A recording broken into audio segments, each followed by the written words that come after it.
Okay, so we'll just continue from where we left in the last class. So I hope you can see the presentation. Yes.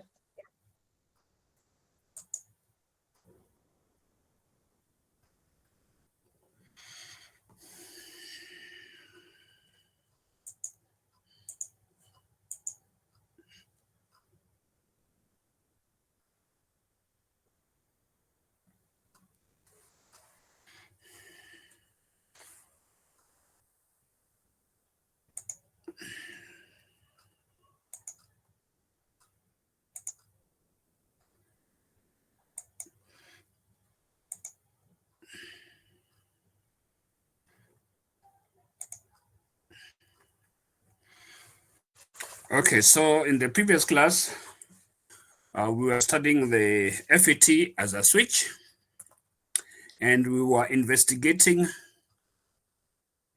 how the FET, when used as a switch to produce pulse amplitude modulation, it generates error.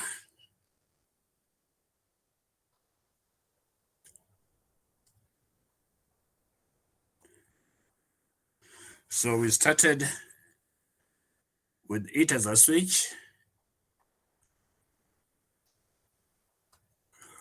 being used in the shunt configuration. We derived the equations, and then we said that apart from its non-ideal behavior as a switch, which gave rise to errors, off and on errors, there are some other errors which were generated due to the inter-electrode capacitances. And we drew the equivalent circuit of the FET when it is in shunt. So if VG is a slow varying voltage,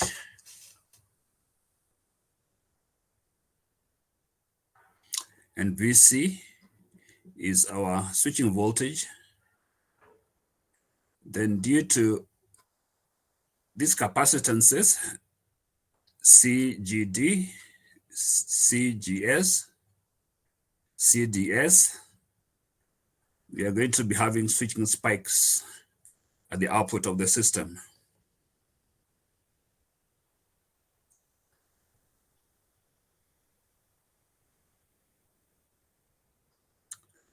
This is because for a pulse drive,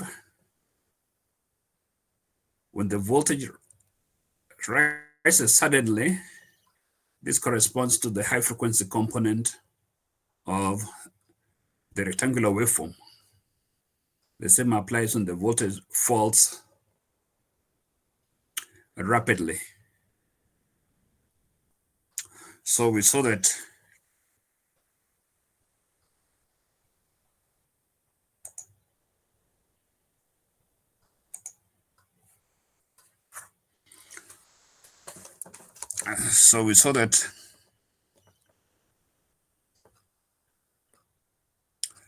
if this is a timing diagram,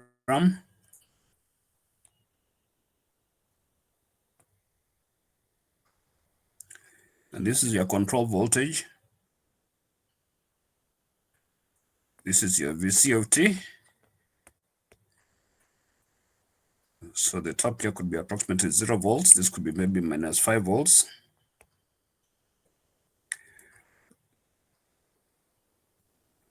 And this is VL. Then during these time intervals,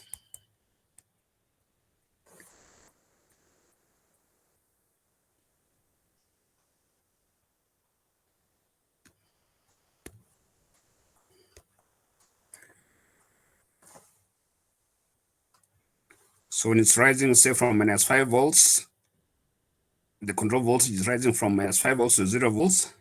The control voltage can follow this path. Part of the signal will go this way to the output. Of course, part of it will go to the ground, dependent on the values of R1 and the generator resistance. So you're going to be getting pulses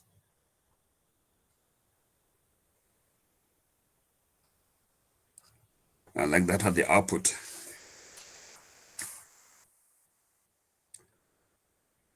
So these are called feed-through spikes. Of course, the values depend on the values of the inter-electrode capacitances, and also the value of R1, the value of Rg, and the value of RL. And we said that to reduce these spikes, which we call feed-through spikes, which are caused by the inter-electrode capacitances, we can perform the following. Number one is that we can reduce the rate of change of the control voltage. So instead of using a sharp rising rectangular waveform, you can use, if I just draw another,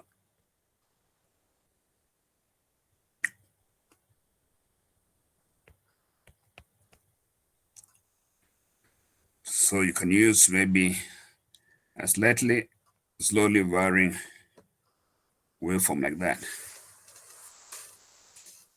So the high frequency components, if you take the Fourier transform of that waveform, the high frequency components will be less, and therefore signal passes through, in this case predominantly CDG, will be less. Number two, we can reduce the load and generator resistance, can decrease the load and generator resistance. In the last class, I showed you how. If you resolve these switching waveforms into its harmonics and pick one of the harmonics and just use your linear equations to solve the amplitude of that frequency component, then the amplitude, if you look at this circuit, if the amplitude,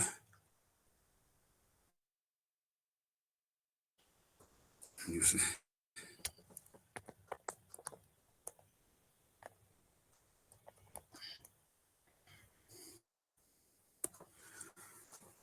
so if you look at this circuit over here, on the, if this is the drain, from drain, so you put the generator equal to 0, you got your R1, Rg, then you got your RDS. It's dynamic, remember it's changing between 10 to the power 10 and RL. This is actually the input of your AC.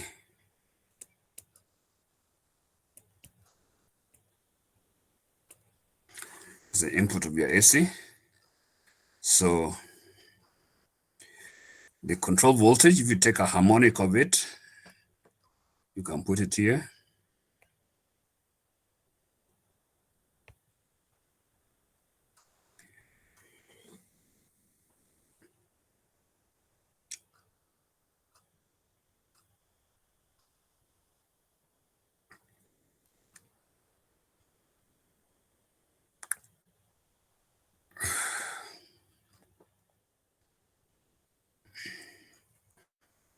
So this first reactance over here, we'll call it XGD.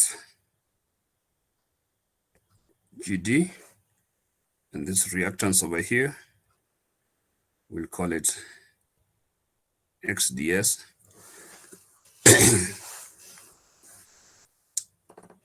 So for our case, in our course, we'll just be using maybe the fundamental frequency of the waveform. So you can see that this above circuit can be simplified into just using an equivalent circuit that looks like this. This is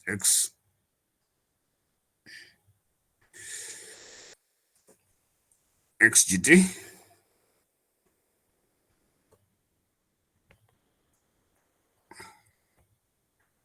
You get the magnitude of your C of t. So it can first go to R1 and RG, the ground. That is this path over here. And then you can use the other path with the signal can flow. So this point here is your drain. And then you have your XDS to the ground. And then you'll have your RL to the ground. So the voltage that appears at the output, the spec voltage appears at the output.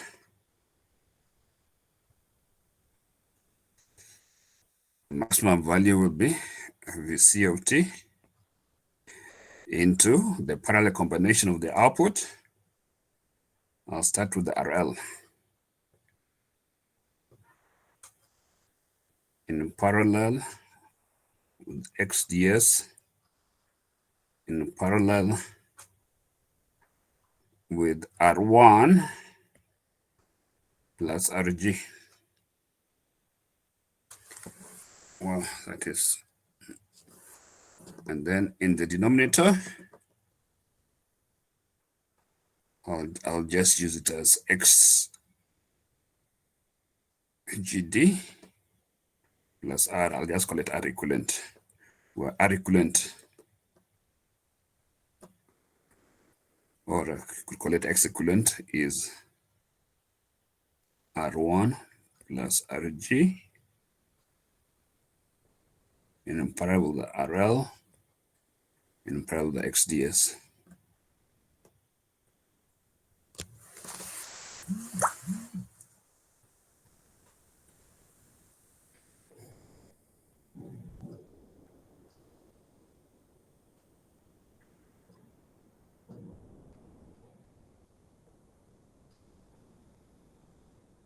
Because it may not appear very neat. At least you understand the principle from your circuits.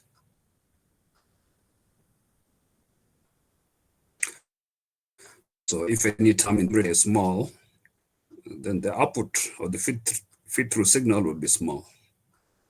For example, if RL is 0, then the output will be 0. But of course, you don't want RL to be 0 because RL is the input resistance to your AC. You want to transfer a signal over there. Okay. Also,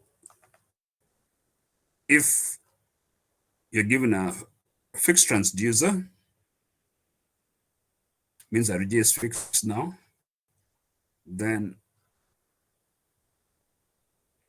the smaller the R1, because in the numerator we got the parallel combination of RL, parallel combination of XDS, parallel combination with R1 plus RG. So if R1 is small, also the output will be small for a fixed transducer, because the transducer will have an internal resistance of RG, which we're calling our generator. So let's go back to the notes over here. So ways of decreasing this is we reduce the rate of change of the control voltage. In the last class, I said you can use a sinusoidal drive. So instead of driving with a pulse waveform, you drive it with a sinusoidal waveform. Okay. And the maximum change of a sinusoidal waveform is a cosine waveform if you differentiate the sinusoidal waveform. Then using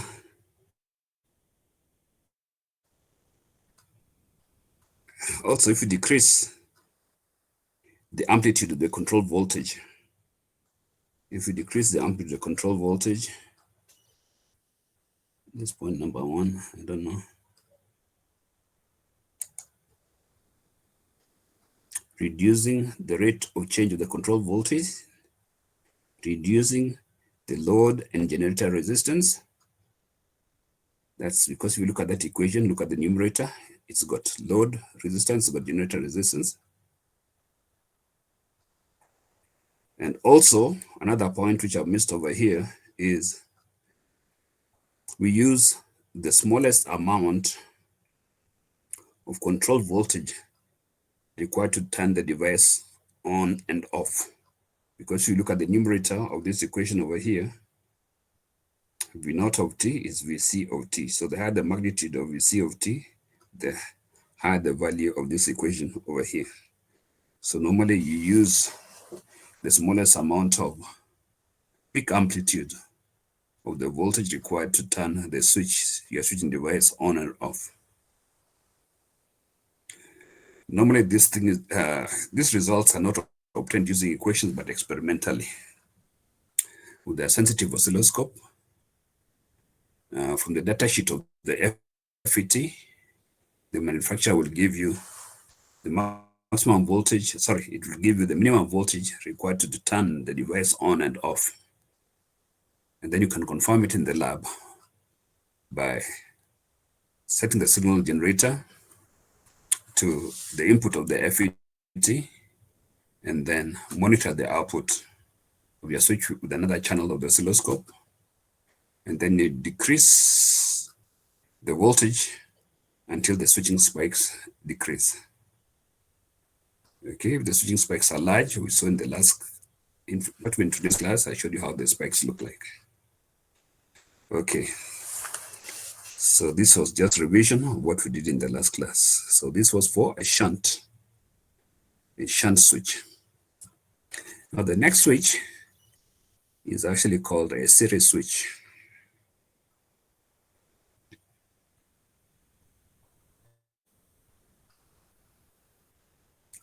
So this is our series switch. So in a series switch, this is the equivalent circuit for the series switch. So you hear the FET is connected in series with the load and the generator.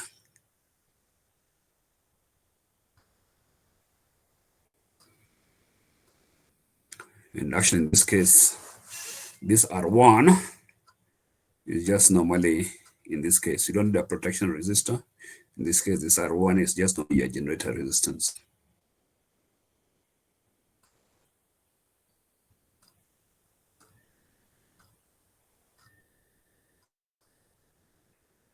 So here's a practical circuit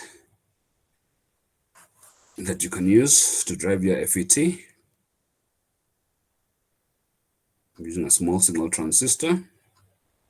But let's analyze the circuit. So I've said over here, just as an introduction, the switching device is connected in series with the signal and the load.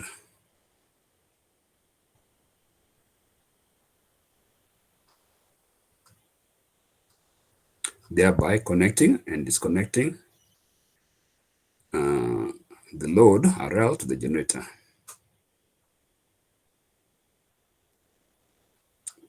The gate drive switches the gate from ground to a negative potential, which is greater than the pinch off voltage. Pinch off voltage, you get it from the data sheet of the FET. This is the voltage required to switch the device off. And from the FET choppers, I showed you some data from some manufacturers. It ranges from maybe -3 volts to -5 volts for an N-channel FET. So the circuit is very simple. So let's analyze the off-state error. So this is your switch over here. The switch is here. This is a switch. It's connected in series with the generator and the load. So let's find out how much error will be generated when the switch or the chopper switch is connected in this manner. So error is given by indicated value minus true value. So when the switch is in the off state, ideally, the indicated value will be VL. VL is normally the voltage over here.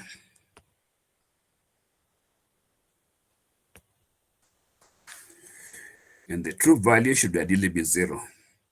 So error, we can write it as indicated, which is VL minus 0. So that will be our first equation. So I've just typed it here, it's there. So this, we normally call it error off for this case. Yes, that typing sometimes take a lot of time. So this is your error off.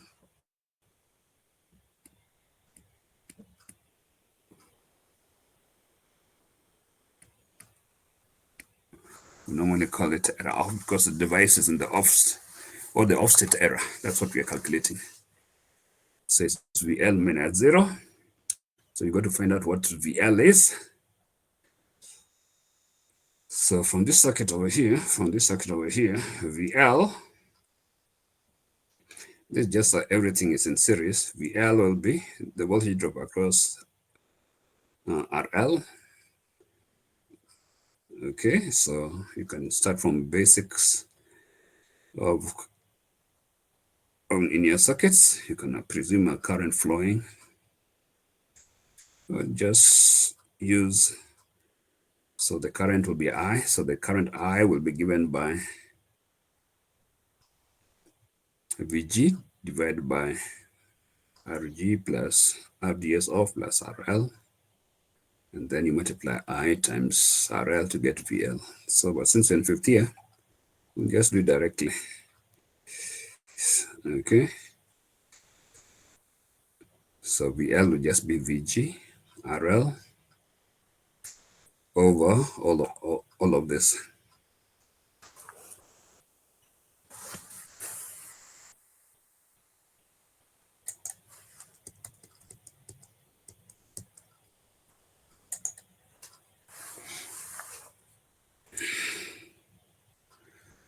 Now, since RDS off for chopper FET is typically 10 to the power 10 ohms, which is greater than RL. RL is the input to your AC amplifier. Okay, and it will range typically RL. For most of the problems you shall see RL. The range of maybe 100K.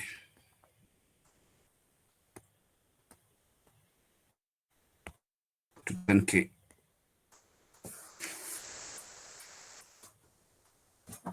So we can approximate that this equation is just called this equation 1. Let's call this one 2. Let's call this one 3.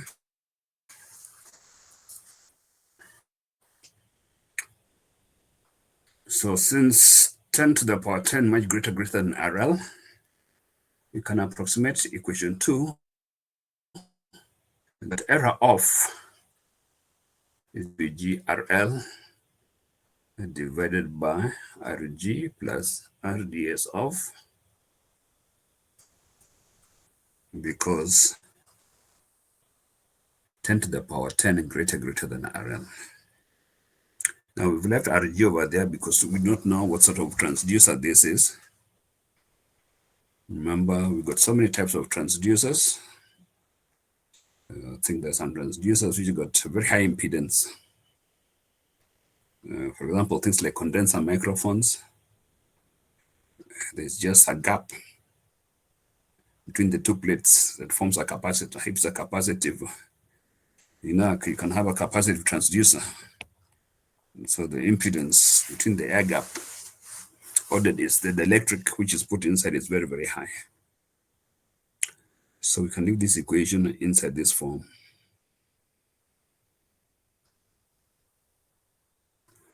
So I've given some notes over there that since RDS off is large at low frequency, this error becomes only important when RL is large.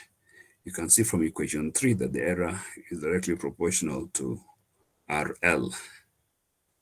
E.g., if the chopper drives a source follower or a buffer, the error will be very large. So in your lower classes in electronics, there are some circuits. For example, if you're using op amps, if you connect an op amp this way,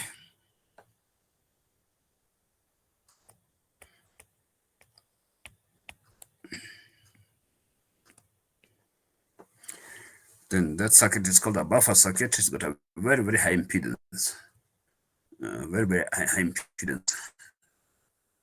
Okay, a buffer is a circuit whereby you put in between a low load and you don't want it to load your source. With transistors, you can make a buffer when they meet a resistance, a common collector circuit. So if you bias it correctly,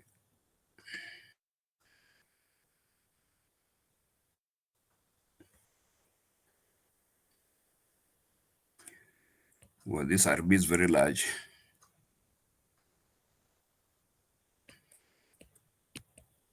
And maybe you're driving it from this point. The op amp will give a better performance than the transistor. But if RB is very large, and also let's call this one RB1, let's call this bottom one RB2, then of course this input signal over here is going to be seeing RB1 in parallel with RB2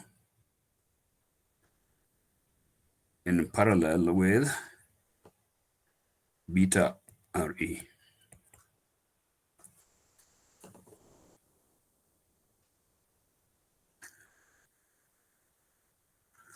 So this circuit of BJT is called emitter follower. We can do the same. Instead of using this, we can use an FET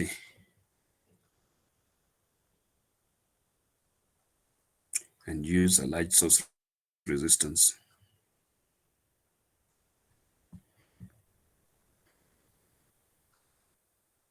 R source. So this circuit will have a very high impedance. That's what it's called a source follower. So in other words, we should not use this series switch with a source follower, because according to equation 3, the larger the value of RL, the larger the error, the offset error. Also,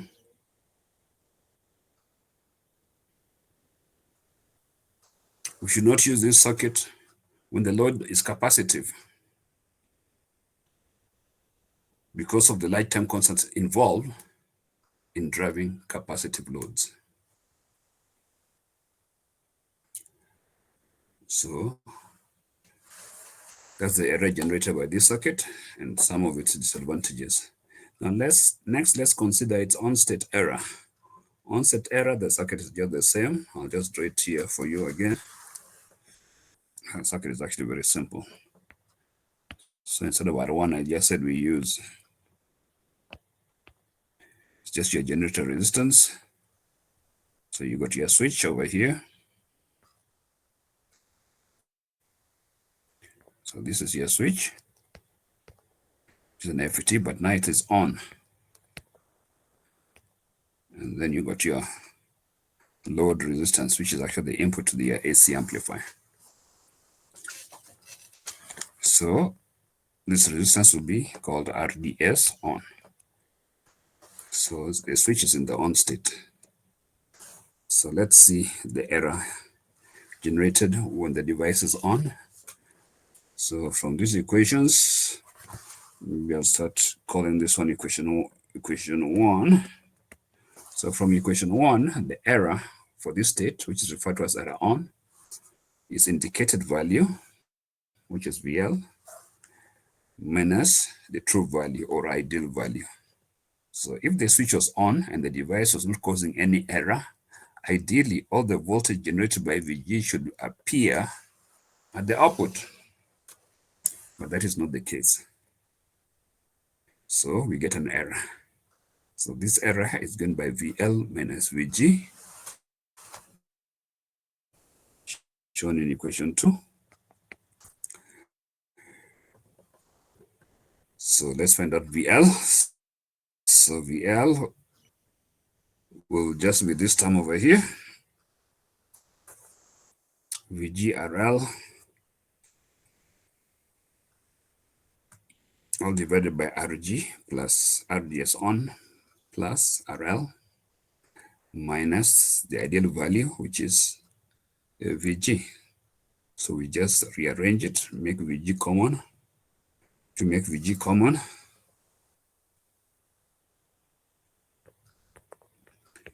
you'll get equation 4.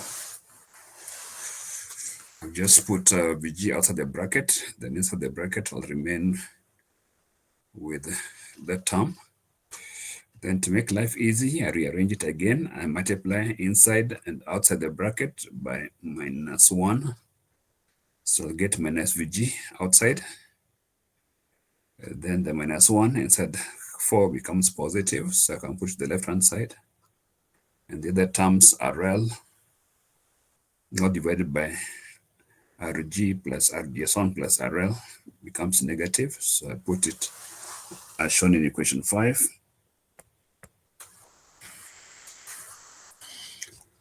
So I can make RG plus RDS on plus RL as my common denominator. Actually, I've skipped a step over there to make life easy. But how I get from 5, there's an equation missing. So if this was 6, then it will be equal to minus VG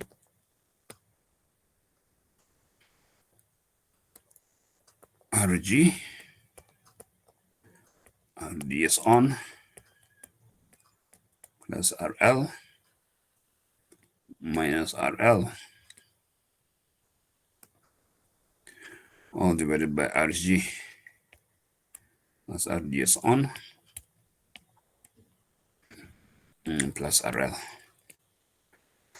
Okay, so if you simplify 6, you get this equation here, 7. Because the RL will cancel, and you get 7. And then to simplify 7, let's divide numerator, denominator by RG plus RDS on. So the numerator will become 1, and the denominator will become 1. This typing and editing gives us a problem. Okay.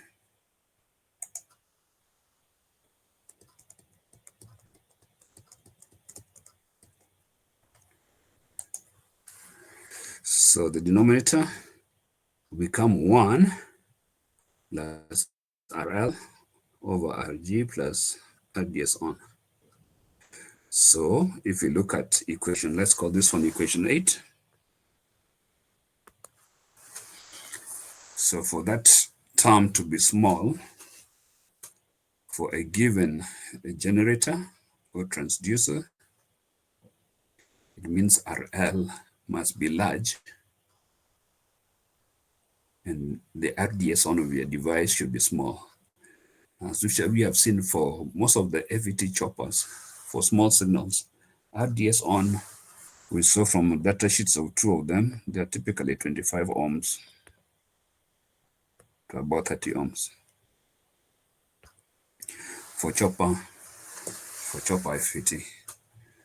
So I've concluded that from the above, the error is minimum when RDS on is small and RL is large for a given generator's resistance RG. Now this requirement for large RL is incompatible with that for minimum error in the offstate. Remember, in the offstate, we got offstate is here. This equation for the offstate. In the offstate, so this is error off. If RL is large over here, then the error will be large. So in equation 3 over here requires that RL is small. And in the on-state over here, for minimum error, requires that RL should be small. So once again, a compromise will have to be reached. So you can use your calculus you did in first year to design for minimum error for a fixed. Okay, so the total error, you can get the partial differential of the total error with respect to RL. It should be equal to 0. Now let's consider the other type of error, which is effects of feed-through spikes in the case of the series chopper. So I've just drawn something over here.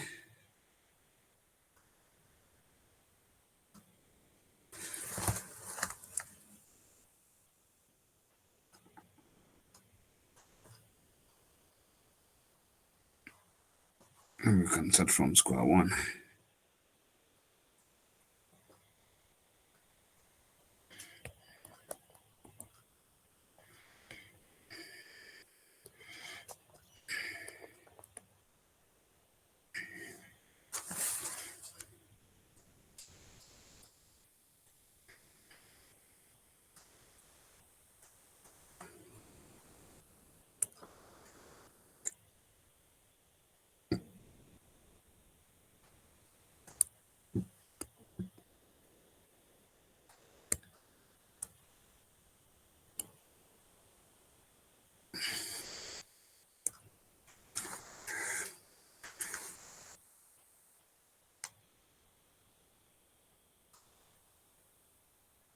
So this is your control signal.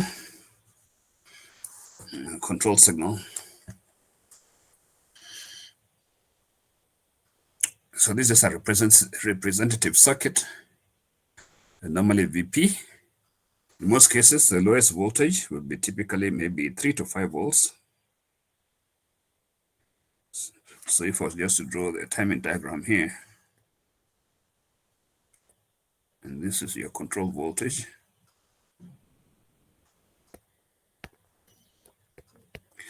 So this voltage here is typically 0 volts.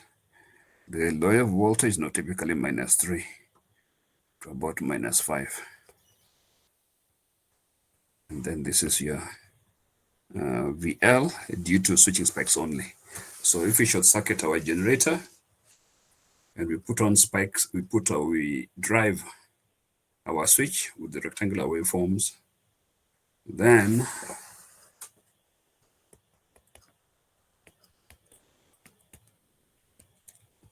so here's when our device comes on. Here the device is off and it repeats. So when the device is changing maybe from zero, from say -3 or -5, let's call this point A. These are the axes, the time axis. So point A, our drive voltage is transitioning from say -3 or -5 volts to say about 0. Then the pulse voltage can either travel through CGS to the output. It can travel through CDG to the output. And some of this signal will also go through to the ground. This way through RG, the generator resistance. So all those currents depends on the values of CDG, CDS, and CGS. Now, typically, CGS is typically very small.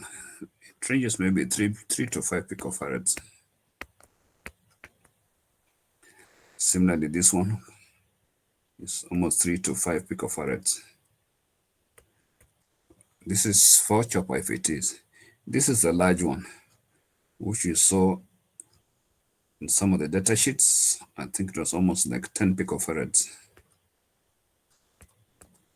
This is the larger one. And so for the signal coming from the gate, passing through the drain, going to the source, if you've got two capacitors in series, the value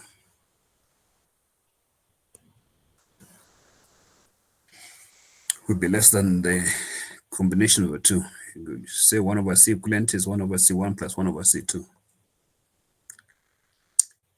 So predominantly, when the device is being switched on for point A, most of the current is actually going to flow through CGS.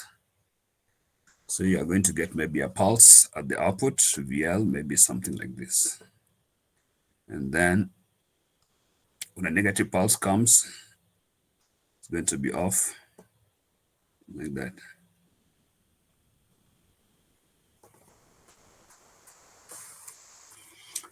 So you can analyze it the same as we did in the last class, but I'll leave that one for you. If you're to get maybe the equivalent circuit and use linear signal analysis, you can assume the fundamental frequency of the driving square wave, and then assume CGS, CDG, CDS to be reactances. Then you can find the voltage going to, to the output.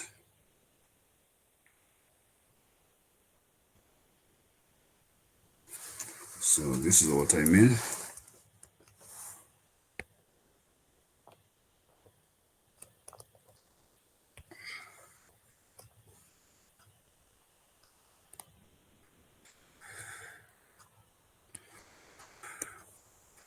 So if we start at the gate of the transistor, the gate of the FET,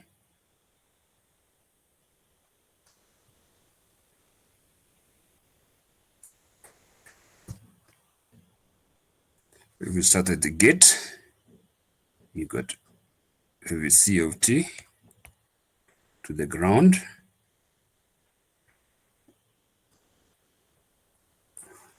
and then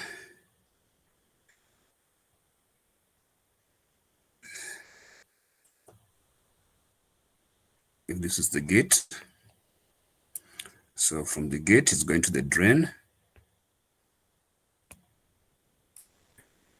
and this will call XDG,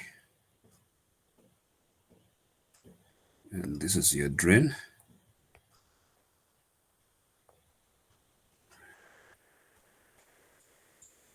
And then from this gate also, you got a reactance, which we'll call XGS.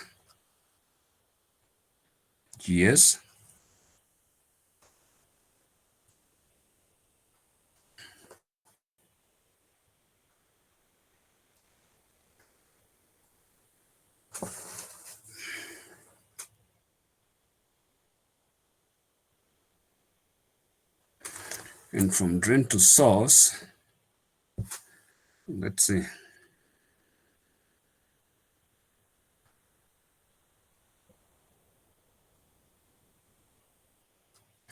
So this is your source.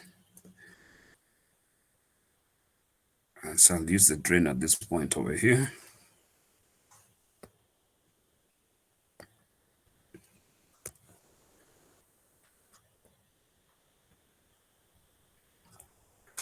So this will be RDS. Then you got your RL.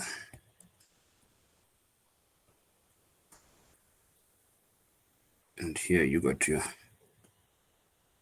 RG to the ground, because your generator is 0. So this is the equivalent circuit. This will be your equivalent circuit, which you have to analyze to find out the voltage that appears at the output of your system due to VCT, so you can use the fundamental frequency of VCT and analyze this circuit as a linear circuit, and then find out how the values of RDS, RL, and RG affect the circuit.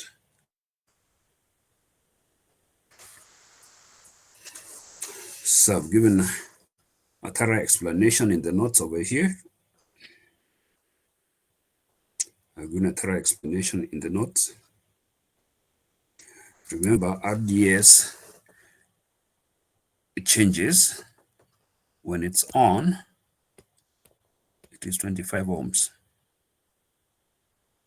And when it is off, it is 10 to the power 10 ohms.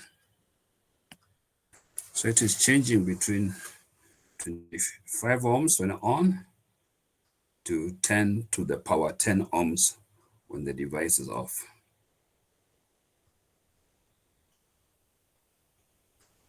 So let's, just to give you a hint, because there's little time remaining, let's assume the device was off. Let's assume the device was off. And let's assume it was ideally off, such that the resistance was infinity. Okay, so if the resistance was infinity, then the point between D and S would be open. So if the device was off and we are switching it on, then the path of the signal would be mainly through here. Sorry, what did I do now? I'm actually using my thing. Then the path to the output would be this path. So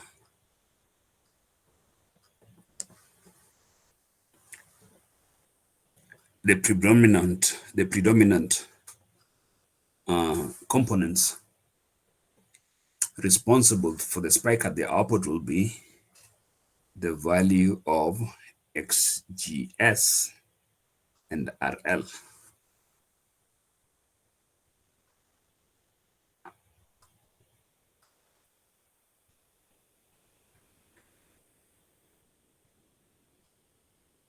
So the time constant for this case, so here we are talking of when the device was off and it is going on.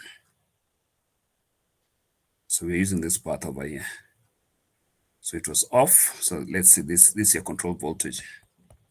When it was off, going on means it's rising. Then the output voltage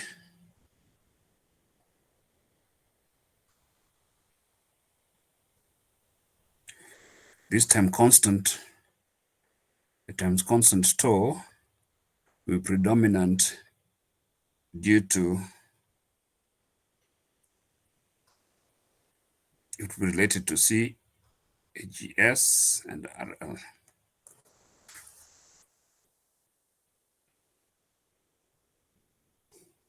But remember,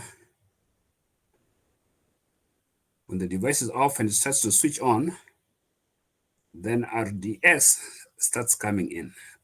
RDS starts going towards 25 ohms.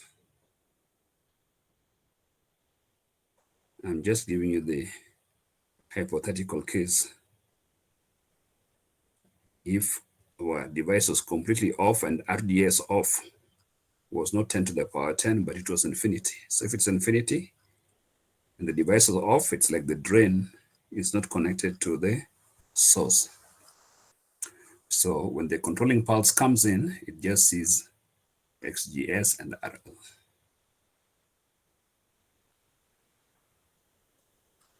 Now in the other extreme, if the device was ideal and was in the on state, so if it was in the on state, that means then the resistance between here and here is 0. Instead of being 25 ohms, it was 0. So in this case, the device is in the on state.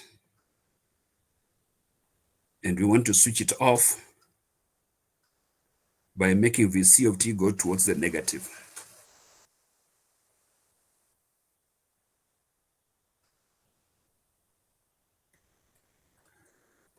So when you put a negative pulse at VC of t, the current can pass through this path over here, means through RG XDS,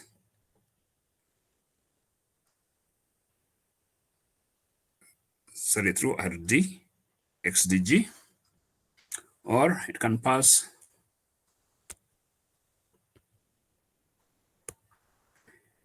through this way.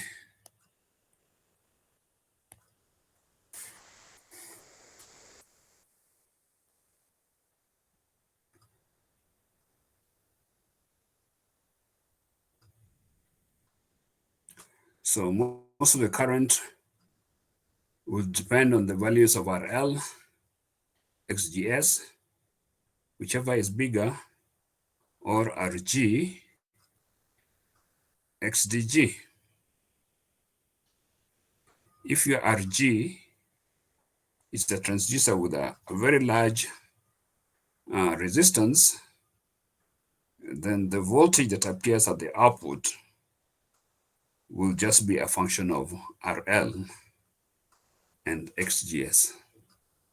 So the time constant, once again, will be predominantly due to CGS and RL. So if you're to draw the other one, you get a pulse, something like that.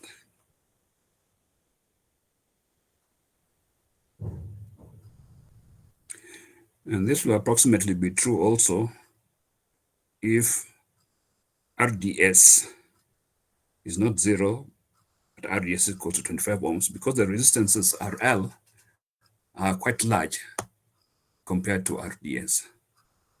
The resistance RG is quite large compared to RDS when the device is on. RDS on is 25 ohms.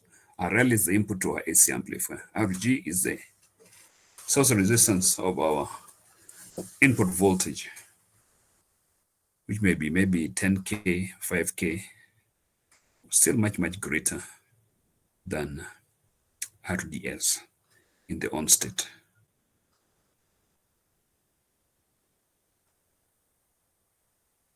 And the capacitance XGS, the capacitance that forms the reactance XGS, which is CGS, is the larger capacitance. It's larger than the capacitance between the gate and the drain. So that will be the capacitance responsible for the switching spike at the output when the device is being turned off, if the spike be negative. Now there's a resultant offset is the average of the two spikes, the positive going spike when you swing the device off and the negative going spikes. If they're equal, then the two cancel up and there's no net offset voltage. So this is how the switching spikes for the case of the series shunt affects the output. In practice, it is difficult to put an exact expression, mathematical expression, to these values because the capacitance, interelectrode capacitance, vary with the voltages applied to it. But we should know how they affect the performance of our switch. So I've given notes over there explaining everything that I've explained over here in this diagram. I've given all the explanation over here, so you can just go and read it. And so once again, to minimize the effect due to switching spikes, number one, decrease the frequency of the drive. You can decrease RL because if you look at this, circuit, any of these circuits over here, this part over here, if you put the equation at the output over here VC of t into RL, all divided by RL plus XGS most of the time. The next class, maybe I can give you a more accurate expression. Or you can take both of these two parts in parallel. But the larger the value of RL with respect to either XGS, and if the source, actually, if our source is ideal, let's assume that our generator is an ideal generator, then RG is equal to 0. Then what it means that when the device is on, this point D is connected to the earth, and RGS is 25 ohms, which is almost close to 0. Okay, so it means that the voltage at point S will actually be grounded, which means very little voltage will appear at the output. But in practice, RG is not equal to 0. So in the next class, I'll show you how you can model this to get an exact equation. If you use linear analysis, what voltage will appear at here. But you can see approximately, if you use this path from gate to source to load, the higher the value of RL, the more the output voltage, the lower the reactance of XGS, the voltage. So the higher the frequency, the more the voltage, the lower the capacitance between gate and source, the lower the voltage. So in conclusion, you can decrease the frequency of the drive. When you increase the frequency of drive, the reactance of the capacitances increase, and therefore the voltage appear at the output is small. We can decrease RL, but this affects the on-state error. You can decrease the gate drive voltage, not to exceed the pinch-off voltage. In other words, you just use the voltage just enough to turn the device off and on. Because from the equations, you see the output voltage is given by VCT into RL divided by the total impedance of the circuit. So the smaller the drive voltage, just to turn the device on and off, the smaller the feed-through voltage. And then lastly, we can shape the gate drive voltage and use a ramp voltage or a sinusoidal voltage. A ramp voltage has got lower high-frequency components, and a sinusoidal voltage also has a lower high-frequency component than a pulse waveform, than a pure rectangular waveform. So I think I'll stop over there unless anybody has got a question on this. Do you have any questions on this?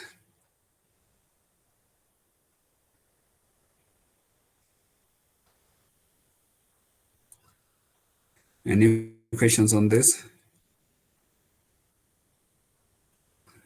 Okay, then I'll stop over there.